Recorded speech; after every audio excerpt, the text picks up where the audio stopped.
Okay, is my screen visible? Screen visible आहे का आता? Yes, sir. ओके. ओके, मी प्रॉब्लेम रीड करतोय बघा. Problem number 10. The balance sheet of Straight Limited as on 31 March 2013 was as under. Okay, balance sheet आपल्याला provide केलेली आहे. Liability side equity share capital fully paid up आहे. Next preference share capital 10,000 9% redeemable preference share of ₹100 each ₹90 per share paid up. Okay, म्हणजे 10,000 number of shares, 10,000 number of preference shares, 9% rate of dividend, redeemable preference share of ₹100 etch, ₹100 face value and ₹90 etch share paid up. Okay, मतलब ये share fully paid up नहीं है, ये 90 पर share paid up है. ₹100 का share है, उसमें से ₹90 पेड अप है, मतलब ₹10 अभी कॉल्ड अप करना बाकी है. ओके, तो ये फुल्ली पेड अप शेयर नहीं है, तो हमें यहाँ पर एक्चुअली फर्स्ट स्टेप करना पड़ेगा. Actually make the share fully paid up. उसमें एक ही एंट्री होगी, मतलब फर्स्ट कॉल्ड अप की एंट्री होगी. मतलब एक्चुअली आप दो एंट्री कर सकते हैं, नहीं तो एक एंट्री कर सकते हो. दो एंट्री में फर्स्ट शेयर्स कॉल्ड अप की एंट्री और सेकंड एंट्री अमाउंट रिसीव्ड की एंट्री. ऐसे हम दो एंट्री एक्चुअली कर सकते हैं वहाँ पर. Okay, first entry share called up की और बाद में second entry amount received on share final call. Okay, ऐसे दो एंट्री करके ₹1,00,000 का कॉल रहेगा. एक्चुअली नंबर ऑफ शेयर्स है 10,000 और पर शेयर अमाउंट कॉल्ड अप करने के बाकी है ₹10. मतलब वो 10,000 इंटू 10 मतलब ₹1,00,000 का पूरा वो कॉल हो जाएगा final call. Okay, next available अभी रिजर्व है बाकी के. एक्चुअली जनरल रिजर्व है ₹3,00,000, पीएनएल अकाउंट है ₹2,99,000 एंड डिविडेंड इक्वलाइजेशन रिजर्व है ₹2,00,000. अभी ये तीन तीन रिजर्व हमारे पास अवेलेबल है. अभी मुझे बताओ एक्चुअली इसमें से कौन सा रिजर्व डिविजिबल प्रॉफिट है, मतलब डिविजिबल प्रॉफिट करके हम कौन से रिजर्व यहाँ से कंसिडर कर सकते हैं. ओके, जनरल रिजर्व कंसिडर कर सकते हैं क्या divisible profit? General reserve divisible profit है क्या? ओके, तो yes, general reserve divisible profit है. सेकंड पीएनएल अकाउंट भी डिविजिबल प्रॉफिट है. एंड लास्ट में डिविडेंड इक्विलाइजेशन रिजर्व भी डिविजिबल प्रॉफिट है. ओके, तो डिविजिबल और नॉन डिविजिबल वाला जो हमने चार्ट देखा है, एक्चुअली वो चार्ट में एक्चुअली कंफर्म कर लेना कौन से रिजर्व डिविजिबल प्रॉफिट में आते हैं और कौन से नहीं आते हैं. तो ये तीनों रिजर्व एक्चुअली डिविजिबल प्रॉफिट में आते हैं, तो ये तीनों रिजर्व हम सीआरआर क्रिएट करने के लिए यूटिलाइज कर सकते हैं. ओके, नेक्स्ट हमें क्रेडिटर्स प्रोवाइड किया हुआ है. नेक्स्ट एसेट साइड को फिक्स एसेट दिया है, इन्वेस्टमेंट दिया है. भाई इन्वेस्टमेंट के यहाँ पर देखो ₹10,00,000 आउटर कॉलम को अमाउंट दिया हुआ है. ये जो एमवी लिखा है मतलब मार्केट प्राइस दिया हुआ है. मार्केट प्राइस दिया हुआ है 10,01,000. ओके, मार्केट प्राइस दिया हुआ है 10,01,000. एफ वी मतलब यहाँ पर फेस वैल्यू दिया हुआ है, फेस वैल्यू है 10,10,000. ओके, एंड ये कॉस्ट प्राइस दिया हुआ है आउटर कॉलम को ₹10,00,000. ओके, क्योंकि इन्वेस्टमेंट का जो कॉस्ट वैल्यू मेंशन है, शॉर्ट टर्म इन्वेस्टमेंट का वैल्यू रिया मतलब लिखा रहता है कॉस्ट प्राइस और market value which ever is lower. अभी ये शॉर्ट टर्म है क्या long term? Actually long term का एक्चुअली कॉस्ट प्राइस लिखा रहता है, तो यह एक्चुअली कॉस्ट प्राइस लिखा हुआ है एक्चुअली. और मार्केट शॉर्ट टर्म रहेगा तो भी एक्चुअली कॉस्ट प्राइस ही लिखा रहेगा, क्योंकि विच एवर इज लोअर करके लिखते हैं एक्चुअली. मतलब मार्केट प्राइस और cost price which ever is lower. तो अभी ये लोअर ही है एक्चुअली ₹10,00,000, तो वो लिखा हुआ है आउटर कॉलम को actually. Okay, ₹10,00,000. Next bank balance लिखा हुआ है 50,000 एंड लास्ट में actually other current asset combine करके लिखा हुआ है ₹20,00,000. ओके, तो अदर करंट एसेट में एक्चुअली बाकी का सब आ जाएगा, स्टॉक डेटर्स वो सब एक्चुअली इंक्लूडिंग करके लिखा हुआ है एक्चुअली ₹20,00,000. ओके, अभी देखिए आगे क्या लिखा हुआ है. On 1 April 2013 the company made a call of ₹10 each on it's preference share and call money was duly received. Okay, हमें फाइनल कॉल के लिए एक्चुअली उन्होंने लिखा भी है, हमें फाइनल कॉल कॉल्ड अप करने का है और वो एक्चुअली कलेक्ट करके लेना है, वो अमाउंट रिसीव भी हुई है. ऐसे तो फर्स्ट एंट्री हमें कॉल्ड अप का एंट्री करने का है और सेकंड एंट्री हमें अमाउंट रिसीव्ड की करने के. ओके, दो एंट्री हमें करने का है फर्स्ट कॉल्ड अप के लिए. तो ये दो एंट्री होने के बाद एक्चुअली प्रेफरेंस शेयर हमारे फुल्ली पेड अप हो जाएंगे. ओके, हमारी फर्स्ट स्टेप भी वही है रिडम्पशन ऑफ प्रेफरेंस शेयर में. और दूसरी चीज़ एक्चुअली ये कॉल्ड अप होने के बाद हमारे शेयर्स फुल्ली पेड अप भी हो जाएंगे. ओके, तो हमारी जो मेन जो क्राइटेरिया है जो रिडम्पशन ऑफ प्रेफरेंस शेयर में share must be fully paid up, तो वो भी फुलफिल हो जाएगा. Okay, next all the preference share way redeem eight a premium of 2%. Okay, अभी रिडम्पशन के लिए मेंशन किया उन्होंने 2% हमें प्रीमियम हमें क्रिएट कर मतलब 2% प्रीमियम से हमें रिडम्पशन करने को बोला है. तो अभी शेयर की फेस वैल्यू कितनी है? शेयर की फेस वैल्यू है 100 रुपीज़। ओके, शेयर की फेस वैल्यू 100 रुपीज़। ओके, ये है face value. Face value 100 rupees है। उस पर हमें प्रीमियम कितना बोला है? प्रीमियम बोला है 2%। ओके, तो 2% प्रीमियम, अभी 100 रुपीज़ पे 2% प्रीमियम को भी कैलकुलेट करेंगे तो कितना आ जाएगा? 2 रुपीज़ प्रीमियम आएगा। ओके, तो टोटल अमाउंट रीपेएबल कितना रहेगा? 102 पर शेयर रहेगा रीपेएबल अमाउंट। ओके, तो हम अब रीपेमेंट कितने रुपीज़ का करेंगे? 102 रुपीज़ का हम रीपेमेंट करेंगे पर share. Okay, including premium. Okay, मतलब हमारा अभी टोटल हमारा रीपेमेंट कितना होगा? टोटल अमाउंट में कभी देखेंगे तो 10,000 शेयर से 100 रुपीज़ पर शेयर का वैल्यू है, तो ये टोटल शेयर हो जाएंगे 10,000 इंटू 100, मतलब टोटल शेयर्स हो जाएंगे 10 लाख रुपीज़ के। उस पर 2% प्रीमियम आएगा, 2 डिवाइड बाई 100। ओके, तो 20,000 का प्रीमियम आएगा, टोटल रीपेमेंट होगा 10,20,000। ओके, अभी ऐसे भी कैलकुलेट कर सकते हैं 10,000 इंटू 102, तो वो भी सेम ही अमाउंट आएगा 10,000 इंटू 102। Okay, 10,02,000, sorry 10,20,000। ओके, तो हमारा रीपेमेंट कितना रहेगा? Face value 10 lakh and 20,000 premium, total repayment रहेगा 10,20,000। ओके, टोटल रीपेमेंट रहेगा 10,20,000। ओके, नेक्स्ट दिया है उन्होंने the company sold all it's investment at a market value. अभी जो इन्वेस्टमेंट सोल्ड किया वो मार्केट वैल्यू को सोल्ड किया है। मार्केट वैल्यू कितना दिया है? 10,01,000। ओके, और कॉस्ट प्राइस कितना है? बुक वैल्यू में कितना रिकॉर्डेड वैल्यू है? 10 लाख रुपीज़। तो 10 लाख रुपीज़ की इन्वेस्टमेंट हमने 10,01,000 को सोल्ड कर दी, मतलब हमने यहाँ पर प्रॉफिट को सोल्ड कर दी है। ओके, 1,000 रुपीज़ प्रॉफिट पे हमने इन्वेस्टमेंट सोल्ड कर दिया। तो इन्वेस्टमेंट सोल्ड का एक जर्नल एंट्री होगा, प्रॉफिट वाला एंट्री होगा, bank account debit to investment account to profit and loss account. Okay, ये एंट्री हो जाएगा इसका। ओके, नेक्स्ट दिया हुआ है for the purpose of redemption the company issued minimum number of equity share at a premium of 10% after utilising available resources to the maximum extent keeping in view the provisions of companies act. अभी actually यहाँ पर आएगा, actually ये old problem है जो exam को आया हुआ प्रॉब्लम है, इसकी वजह से यहाँ पर 1956 दिख रहा है, लेकिन अभी लेटेस्ट कंपनीज एक्ट चल रहा है 2013। तो यहाँ पर एक्चुअली ऐसे आ जाए keeping in view of provisions of companies act 2013। Okay, all the preference share were paid of except one share holder holding 150 preference shares. Okay, मतलब ये रिडम्पशन के बाद हर एक प्रेफरेंस शेयर होल्डर को एक्चुअली पेमेंट हो जाएगा एक्सेप्ट 150 शेयर होल्डर। तो ये नॉन ट्रेसेबल शेयर होल्डर्स है, तो इनका हम अमाउंट एक्चुअली लास्ट एंट्री करते समय एक्चुअली कम अमाउंट पे कर देंगे, और उसका सेकंड इफेक्ट हो जाएगा एक्चुअली अदर करंट एसेट में एक्चुअली आ जाएगा वो, सॉरी अदर करंट लाइबिलिटीज़ में आ जाएगा वो 150 शेयर होल्डर का जो भी अमाउंट रहेगा जो पेड नहीं होगा वो। ओके, और हमें बोला है अभी पास necessary journal entries in the books of company assuming that the redemption is duly carried out and prepare balance sheet after redemption. Okay, तो हमें पहले जर्नल एंट्रीज पास करने के और उसके बाद में हमें बैलेंस शीट प्रिपेयर करने के। तो अभी यहाँ पर हमें मिनिमम इक्विटी शेयर कैलकुलेट करने को बोला है, मतलब हमें यहाँ पर उन्होंने फ्रेश इशू का इन्फॉर्मेशन नहीं दिया है। ओके, फ्रेश इशू का इन्फॉर्मेशन नहीं दिया है। नॉर्मली हमें प्रॉब्लम में क्या करते हैं कि कितना फ्रेश इशू है वो ऑलरेडी प्रॉब्लम में दिया रहते हैं और हमें CRR हम कैलकुलेट करते हैं। तो अभी यहाँ पर हमें दोनों कैलकुलेट करने का है, CRR भी कैलकुलेट करने का है और फ्रेश इशू भी कैलकुलेट करने का है। ओके, पहले हम CRR कैलकुलेट करेंगे, जितना अवेलेबल रिसोर्सेज रहेगा हमारे पास, जो भी डिविजिबल प्रॉफिट रहेगा वो पूरा हम यूटिलाइज करेंगे, क्योंकि यहाँ पर उन्होंने ऐसे बोला नहीं कि कितना यूटिलाइज करने का है, कितना बैलेंस में रखना है, नहीं तो कभी कभी ऐसे भी बोलते हैं कि डिविजिबल प्रॉफिट मैक्सिमम एक्सटेंट तक यूटिलाइज करो आफ्टर कीपिंग ₹20,000 इन डिविजिबल प्रॉफिट, मतलब 20,000 हम बैलेंस रखो और बाद में रिमेनिंग वाला पूरा यूटिलाइज कर दो। लेकिन वैसा यहाँ पर कुछ नहीं बोला है, तो हमारे पास जितना डिविजिबल प्रॉफिट रहेगा उतना हम पूरा यूटिलाइज करेंगे। अभी हमारे पास कितना डिविजिबल प्रॉफिट है, तो जनरल रिजर्व है हमारे पास 3 लाख रुपीज़ का। PNL अकाउंट हमारे पास अभी दिख रहा है 2,99,000, अभी के ओल्ड बैलेंस शीट में दिख रहा है, लेकिन आफ्टर सेल ऑफ इन्वेस्टमेंट हमारे पास PNL अकाउंट का बैलेंस रहेगा 3 लाख रुपीज़। ओके, क्योंकि 1,000 रुपीज़ का प्रॉफिट होने वाला है इन्वेस्टमेंट सोल्ड करके, तो वो 1,000 रुपीज़ का प्रॉफिट है वो यहाँ पर ऐड हो जाएगा और PNL अकाउंट का जो बैलेंस है वो 3 लाख रुपीज़ हो जाएगा।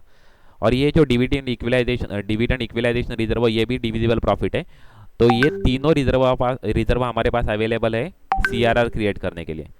ओके, तो हम सी आर आर क्रिएट करने के लिए ये तीनों रिजर्व हम यूटिलाइज कर देंगे। तो कितना रुपीज़ हमारे पास रहेगा actually, 3 lakh plus 3 lakh plus 2 lakhs, इतना रिजर्व हमारे पास अवेलेबल है सी आर आर क्रिएट करने के लिए। तो टोटल रिजर्व कितना अवेलेबल है, 3 + 2 + 2, ओके, 8 लाख रुपीज़ हमारे पास अवेलेबल है।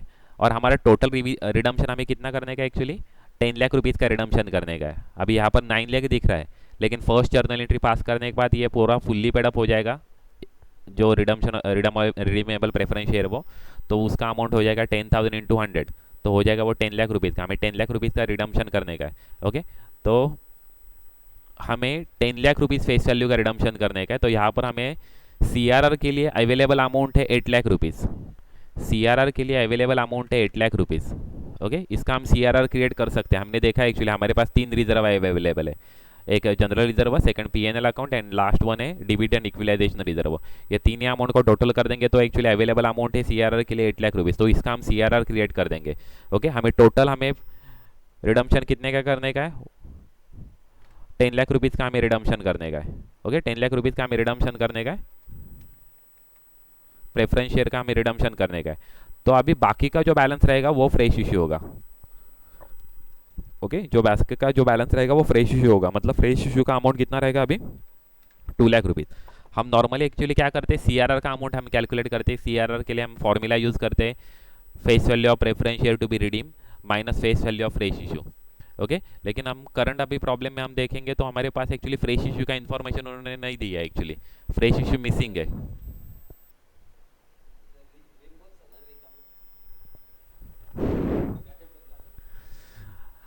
फ्रेश इशू का अमाउंट हमें दिया नहीं है, तो हमें यहाँ पर फ्रेश इशू का अमाउंट एक्चुअली बैलेंसिंग अमाउंट निकालने का है। हमने सी आर आर का अमाउंट जो अवेलेबल इन्फॉर्मेशन था, जो अवेलेबल डिविजिबल प्रॉफिट था, उसका एक्चुअली यूटिलाइज करके हमने सी आर आर क्रिएट कर दिया 8 लाख रुपीज़ का।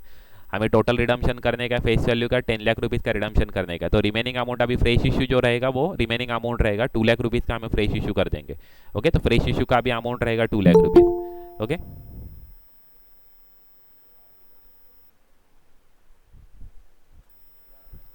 ओके, अभी फ्रेश इशू का अमाउंट हमें 2 लाख रुपीज़ का एक्चुअली फ्रेश इशू हमें क्रिएट करना पड़ेगा। और जो प्रीमियम है एक्चुअली, जो हमें प्रीमियम भी यूटिलाइज करने का है, मतलब प्रीमियम हमें एडजस्ट करने का है, कितने रुपीज़ का है, 20,000 रुपीज़ का है। तो अभी देखो हम जो फ्रेश इशू करने वाले हैं वो फ्रेश इशू 2 लाख रुपीज़ का करने वाले हैं। और फ्रेश इशू करते समय उन्होंने एक्चुअली बताया कि कितने का, कैसा फ्रेश इशू करने का है, 10% प्रीमियम को फ्रेश इशू करने का है। और फ्रेश इशू का फेस वैल्यू कितना रहेगा, 100 रुपीज़ पर शेयर रहेगा। तो अभी ये 2 लाख रुपीज़ का हम फ्रेश इशू करेंगे तो वहाँ पर एक्चुअली 10% वहाँ पर प्रीमियम हम चार्ज कर देंगे। तो प्रीमियम का अमाउंट आया जाएगा 20,000 रुपीज़। मतलब जो हम फ्रेश इशू करेंगे उसमें हमारे सिक्योरिटी प्रीमियम हमारा क्रिएट हो जाएगा 20,000 रुपीज़। वो जो सिक्योरिटी प्रीमियम जो क्रिएट हो जाएगा वो हम प्रीमियम एडजस्ट करने के लिए यूटिलाइज कर सकते हैं। जो रिडम्शन ऑफ प्रेफरेंस शेयर का जो प्रीमियम है वो एडजस्ट करने के लिए ये 20,000 रुपीज़ हम यूटिलाइज कर सकते हैं। ओके, तो इस प्रकार हमारा एक्चुअली जो प्रीमियम एडजस्ट करने के लिए भी हमारा अमाउंट अवेलेबल हो जाएगा। जो फ्रेश इशू कर देंगे उसमें से हमें 20,000 रुपीज़ प्रीमियम का क्रिएट हो जाएगा, सिक्योरिटी प्रीमियम वहाँ पर क्रिएट हो जाएगा। वो क्रिएट किया हुआ प्रीमियम हम यहाँ पर प्रीमियम एडजस्ट करने के लिए यूटिलाइज कर सकते हैं। ओके, तो अभी कंसेप्ट क्लियर है, क्या क्या हमें करने का है। सी आर आर हमारा क्रिएट होगा 8 लाख रुपीज़ का। ओके, लेकिन सी आर आर क्रिएट करने के पहले हमें क्या करना पड़ेगा, पहले हमें फर्स्ट, अभी 5 स्टेप में हम एंट्री करते हैं, 5 स्टेप में हम ये प्रॉब्लम सॉल्व करते हैं। फर्स्ट स्टेप क्या है, make the share fully paid up, ये फर्स्ट स्टेप है। ओके, फर्स्ट स्टेप है make the share fully paid up. Second step sale of investment और asset. Third step redemption of preference, third step है fresh issue of share. Okay, next step है redemption of preference share और last step है bonus shares. Okay, तो अभी first step यहाँ पर हमें करना पड़ेगा क्योंकि ये शेयर्स फुल्ली पेड अप नहीं है। तो फर्स्ट स्टेप हमारा होगा, फर्स्ट स्टेप में हमारा 2 एंट्री हो जाएगा। फर्स्ट कॉल शेयर का कॉल्ड अप का एंट्री होगा और बाद में कॉल अमाउंट रिसीव्ड का एंट्री होगा। ओके, तो 2 एंट्री रहेगा हमारा first make the share fully paid up का। नेक्स्ट स्टेप है हमारा सेल ऑफ इन्वेस्टमेंट और एसेट। तो सेल ऑफ इन्वेस्टमेंट और एसेट वाला, इन्वेस्टमेंट सोल्ड वाला एक एंट्री होगा जो हमें प्रॉब्लम में यहाँ पर दिया हुआ है, इन्वेस्टमेंट सोल्ड वाला एंट्री हो जाएगा। ओके, तो वो एक एंट्री हो जाएगा। उसके बाद में हमारा नेक्स्ट स्टेप रहेगा फ्रेश इशू वाला। ओके, तो फ्रेश इशू वाला भी हम एंट्री कर देंगे, कितने का कर देंगे एक्चुअली, 20,000 वाला एंट्री 2 लाख रुपीज़ का फ्रेश इशू हम कर देंगे, 2 लाख रुपीज़ का फ्रेश इशू कर देंगे, मतलब 2,000 इक्विटी शेयर हम फ्रेश इशू कर देंगे at the rate of rupees 110 पर share. Okay, 2,000 equity share of rupees 100 etch at the rate of rupees 110 पर शेयर, क्योंकि वो 10% प्रीमियम को रिडम इशू करने को बोला है। ओके, फ्रेश इशू बोला है, 10% प्रीमियम को इशू करने के लिए बोला है। इसकी वजह से हम 100 रुपीज़ का 100 रुपीज़ वाला जो शेयर है वो 110 को एक्चुअली इशू कर देंगे। ओके, तो उसमें 2 lakh rupees fresh issue face value रहेगा और 20,000 रुपीज़ उसका प्रीमियम रहेगा, सिक्योरिटी प्रीमियम रहेगा। ओके, उसके बाद में हम रिडम्पशन वाला 4 एंट्री कर देंगे। रिडम्पशन वाला फर्स्ट एंट्री अमाउंट ड्यू वाला entry, second CRR creation, third premium adjust and last one payment. अभी पेमेंट का एंट्री करते समय हम 150 शेयर्स का जो अमाउंट रहेगा वो एक्चुअली कम पेमेंट कर देंगे। ओके, इस प्रकार हमारा एक्चुअली लास्ट एंट्री रहेगा, क्योंकि करंट प्रॉब्लम में बोनस शेयर्स नहीं है, तो ये लास्ट एंट्री रहेगा। ओके, उसके बाद में हम बैलेंस शीट हम प्रिपेयर कर देंगे। ओके, तो स्टार्ट करते हैं, जर्नल एंट्रीज करते प्रिपेयर करने से स्टार्ट करते हैं। एक्चुअली अब तक जो हुआ है एक्चुअली उसमें कुछ कुछ आपका कुछ प्रॉब्लम है तो बताओ actually.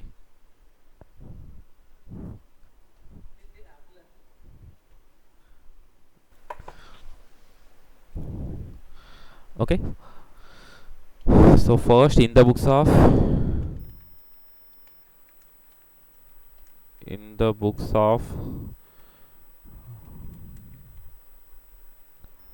Straight Limited, in the books of Straight Limited journal entries,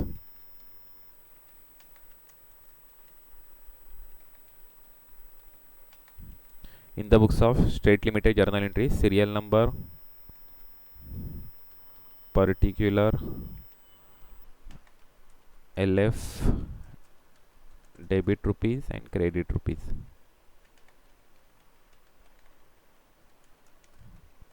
Okay, LF, debit rupees, credit rupees.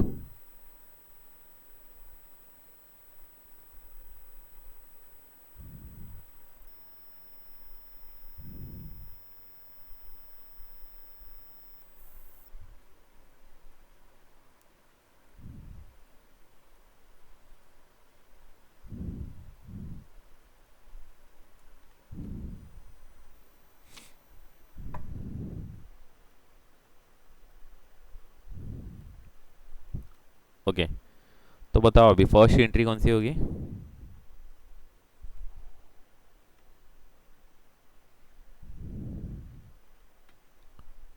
Okay, first entry shares called up. Okay, तो जर्नल एंट्री होगी उसकी, फाइनल शेयर हमें कॉल्ड अप करने का है। ओके, फाइनल शेयर की entry होगी,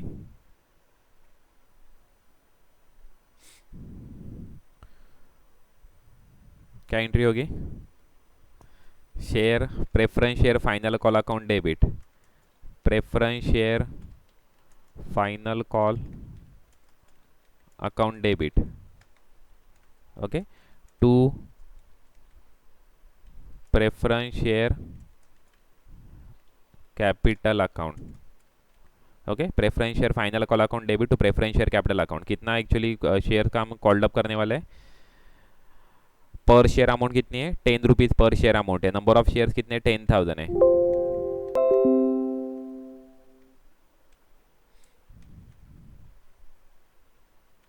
okay, number of shares है 10,000 और पर शेयर अमाउंट कितना बैलेंस है फाइनल कॉल वाला? 10 रुपीज़ पर शेयर बाकी है, क्योंकि 100 रुपीज़ वाला शेयर था, 19 रुपीज़ पेड अप है, मतलब 90 रुपीज़ पेड अप है, मतलब 10 रुपीज़ हमें बैलेंस है एक्चुअली, वो बैलेंस हमें कॉल्ड अप करके लेने का है, वो बैलेंस का हमें फाइनल कॉल कॉल्ड अप करने का और अमाउंट रिसीव करके लेने का है।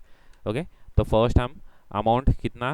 10,000 नंबर ऑफ शेयर्स इंटू 10, मतलब फाइनल कॉल कितने का रहेगा? 1 लाख रुपीज़ का फाइनल कॉल रहेगा। ओके, तो डेबिट भी रहेगा 1 लाख, क्रेडिट भी रहेगा 1 lakh. Being final call on preference shares of rupees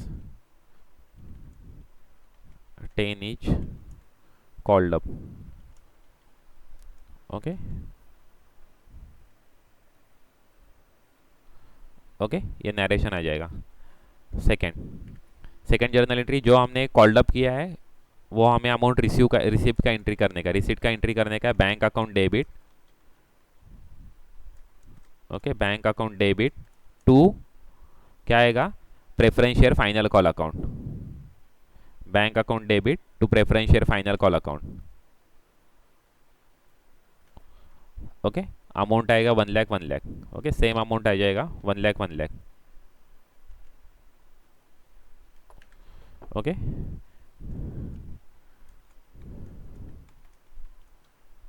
being receipt of final call amount on preference shares। Okay, next third, अभी शेयर्स अभी फुल्ली पेड अप हो जाएगा, मतलब हो गया actually fully paid up shares हो गया, मतलब पहले था 9 लाख रुपीज़ का शेयर था, अभी हो गया 10 लाख रुपीज़ का शेयर हो गया। ओके, तो अभी नेक्स्ट हमें एंट्री करना पड़ेगा, मतलब हमारा फर्स्ट स्टेप एक्चुअली फुलफिल हो गया। फर्स्ट स्टेप हमारा था make the share fully paid up, तो make the share fully paid up वाला ये 2 एंट्री हो गया, फर्स्ट कॉल्ड अप वाला एंट्री और सेकंड अमाउंट रिसीट वाला एंट्री। ओके, तो 2 एंट्री करके हमारा ये फर्स्ट शेयर हमारा फुल्ली पेड अप हो गया। ओके, अभी शेयर अभी फुल्ली पेड अप हो गया, तो अभी नेक्स्ट हमें एंट्री करने का है।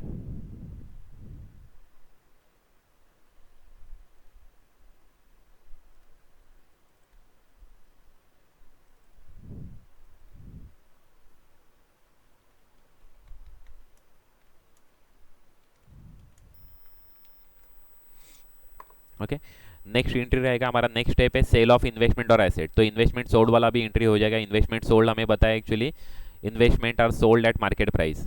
ओके, मार्केट प्राइस को सोल्ड कर दिया, तो जर्नल एंट्री क्या होगा, bank account debit okay to investment account okay and to profit and loss account, profit and loss account. Okay, क्योंकि इन्वेस्टमेंट हमारा जो सोल्ड हुआ है वो प्रॉफिट को सोल्ड हुआ है। 10 लाख रुपीज़ का इन्वेस्टमेंट हमने 10,01,000 को सोल्ड कर दिया, तो 1,000 रुपीज़ हमारा प्रॉफिट हो गया है। तो बैंक अकाउंट डेबिट रहेगा 10,01,000 okay, bank account debit 10,01,000 to investment account 10 lakh and to PNL account 1,000 rupees. Okay, ये इन्वेस्टमेंट का सोल्ड का एंट्री हो जाएगा। Bank account debit 1,10,000 sorry 10,01,000 to investment account 10 lakh and to profit and loss account 1,000। Being narration का क्या आ जाएगा, investment sold at profit okay, being investment sold at profit, ये नरेशन आ जाएगा। ओके, तो अभी सेकंड भी स्टेप हमारा हो गया sale of investment. Okay, sale of investment हो गया। अभी नेक्स्ट स्टेप आ जाएगा फ्रेश इशू। अभी फ्रेश इशू उन्होंने बोला actually minimum number of fresh issue बोला था actually of equity share at a premium of 10%। अभी यहाँ पर उन्होंने फेस वैल्यू भी दिया नहीं है एक्चुअली, हम देखेंगे तो यहाँ पर फेस वैल्यू भी नहीं दिया है उन्होंने, लेकिन एक चीज़ याद रखना है, उन्होंने बोला इक्विटी शेयर इशू करने के लिए, और कंपनी का इक्विटी शेयर का फेस वैल्यू यहाँ पर उन्होंने दिया हुआ है। फेस वैल्यू कितना है इक्विटी शेयर का, ये यहाँ पर उन्होंने फेस वैल्यू दिया हुआ है, कितना है 10,000 रुपीज़, 100 रुपीज़ उनका फेस वैल्यू है इक्विटी शेयर का।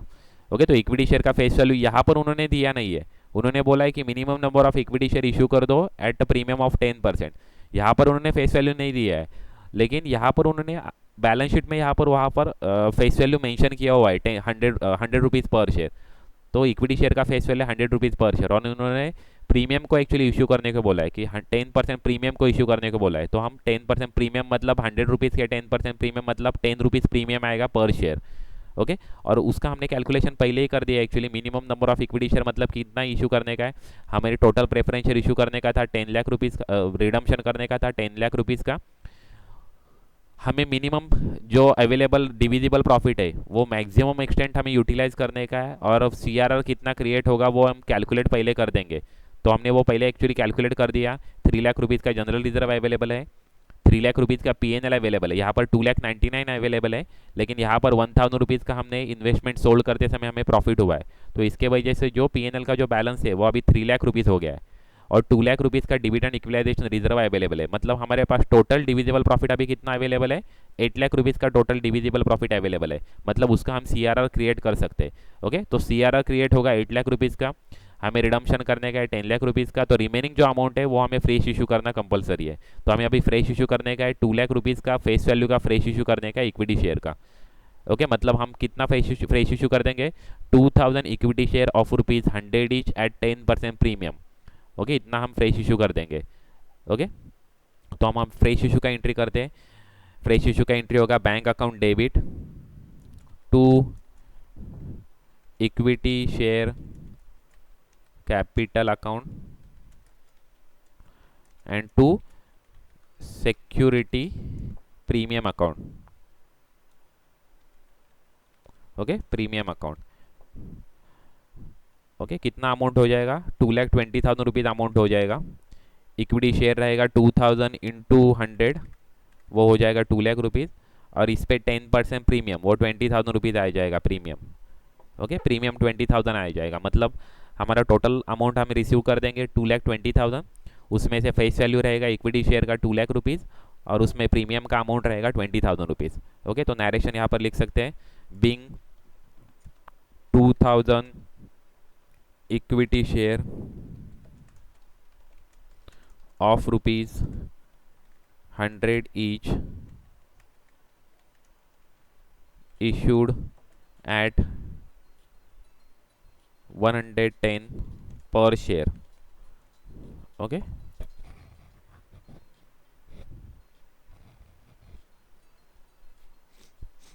ओके इस प्रकार हमने ये फ्रेश इशू वाला एंट्री कर दिया।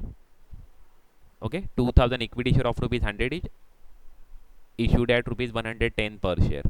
ओके अभी नेक्स्ट एंट्री रहेगा हमारा रिडम्पशन वाला एंट्री रहेगा। ये फ्रेश इशू वाला भी एंट्री हो गया, फ्रेश इशू का एक ही एंट्री होता है, वो हमने कर दिया एक्चुअली। ओके अभी रिडम्पशन वाला 4 एंट्री होगा। रिडम्पशन वाला 4 एंट्री कौन सा, first entry we will transfer amount due to preference share holder. Second entry related to creation of CRR. Next entry adjustment of premium. Okay and last entry payment to preference shareholder. Okay these 4 entry we will pass for related to redemption of preference share. Okay first entry amount due to preference shareholder. Okay now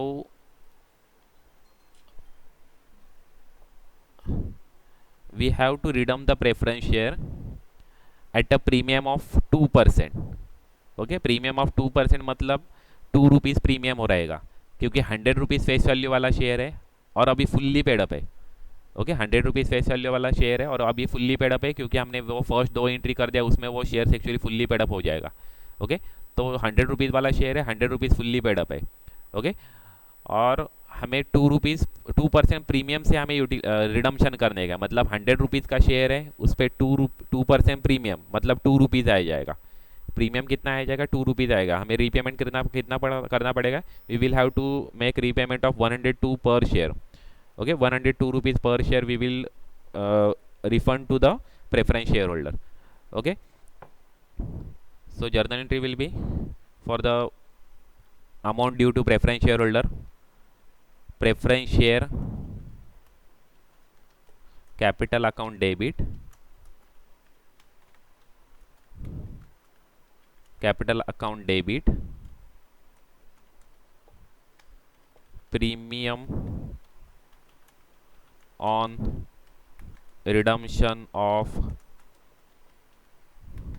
preference share account debit,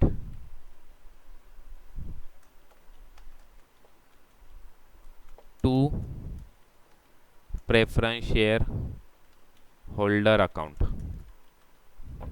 Okay this is the entry related to amount due to preference shareholder. Okay so preference share capital account face value amount that is rupees 10 lakh. Okay redemption of preference share premium on redemption of preference share, it is 2% on face value. Okay it is rupees 20,000 rupees, 2% on 10 lakh 20,000 rupees, so total amount repayable rupees 10 lakh 20,000. Okay being 10,000 sorry कितना preference shares है। Okay Bing 10,000 actually यहाँ पर भी लिखते समय ना हमें ये प्रेफरेंस शेयर ऐसे ही नहीं लिखने का है, और 9% लिखते रहने का एक्चुअली हर बार। ओके यहाँ पर भी 9% लिखना जरूरी है एक्चुअली। ओके, कितना परसेंट है वो लिखना जरूरी है, 9%, 9% preference share capital account. Okay, यहाँ पर भी लिखेंगे actually 9% preference share final call account.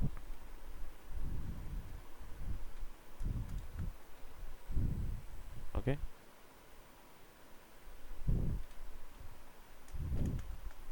Okay, 9% preference share capital account debit. अभी यहाँ पर हमें being 10,000 9% redeemable preference shares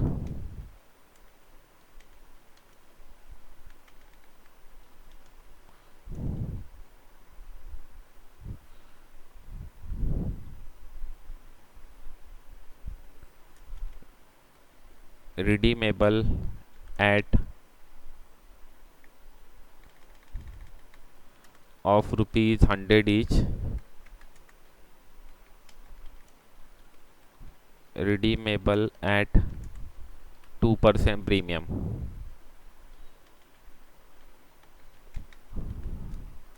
okay, ये नरेशन आ जाएगा।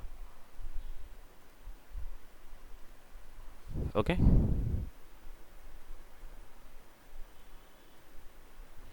being 10,000 9% redeemable preference shares of rupees 100 each, redeemable at 2% premium। Okay, next entry आएगा CRR creation वाला entry आएगा। ओके, CRR हमें कितना क्रिएट करने का है, 8 लाख रुपीज़ का CRR क्रिएट करने का, और उसके लिए हमें यूटिलाइज करने का है ये general reserve account. Okay, next हमें यूटिलाइज करने का profit and loss account, and finally dividend equalisation reserve account.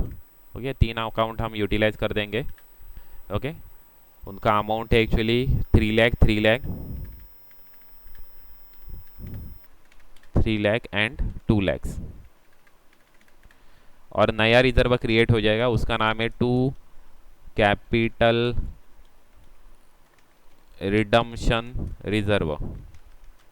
Okay, capital redemption reserve वो हो जाएगा क्रिएट, 8 लाख रुपीज़ का क्रिएट हो जाएगा। नरेशन आ जाएगा being CRR created, being CRR created. Okay, ये नरेशन आ जाएगा being CRR created.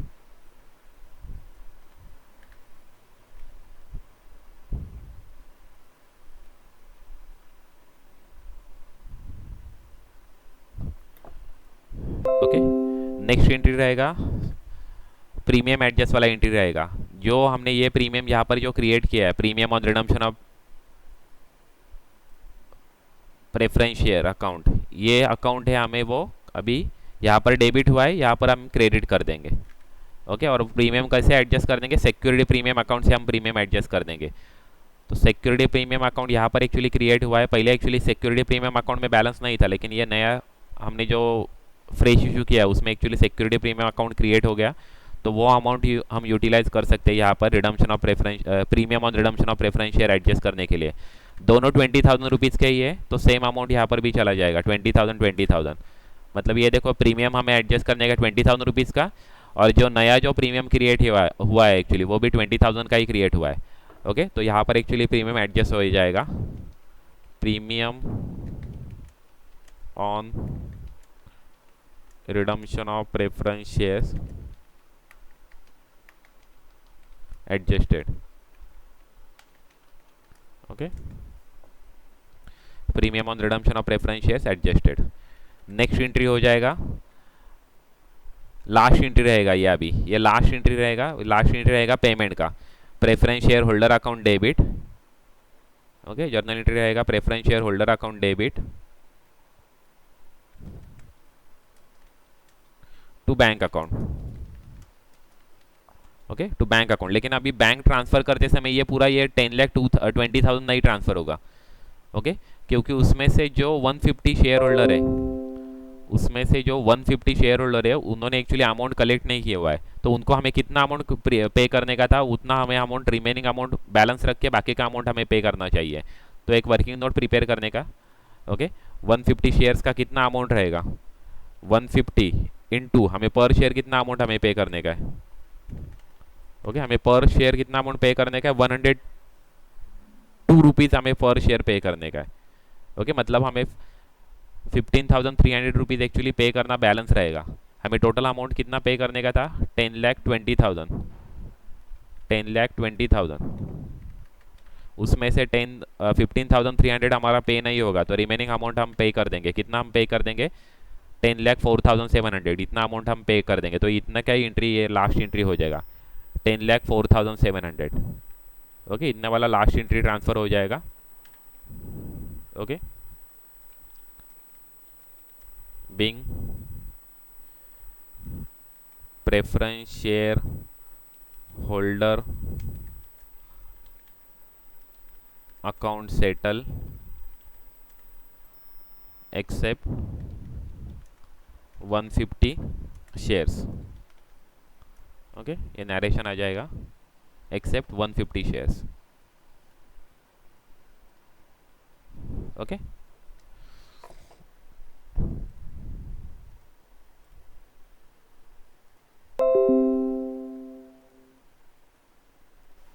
Okay, next lecture में हम बैलेंस शीट एक्चुअली देख लेंगे कैसे प्रिपेयर करते हैं वो।